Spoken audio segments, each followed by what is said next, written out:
Hello, you're very welcome to our video today here in Oldcastle. It is July 15th, around 8 p.m. in the evening, and it is absolutely lashing. You can see the river is in flood conditions.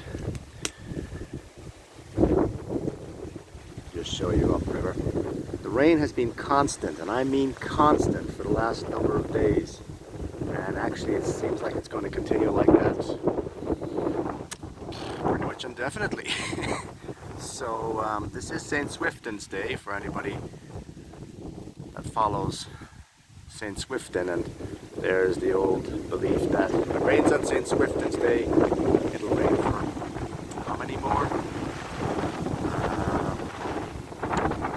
Yeah, we'll see.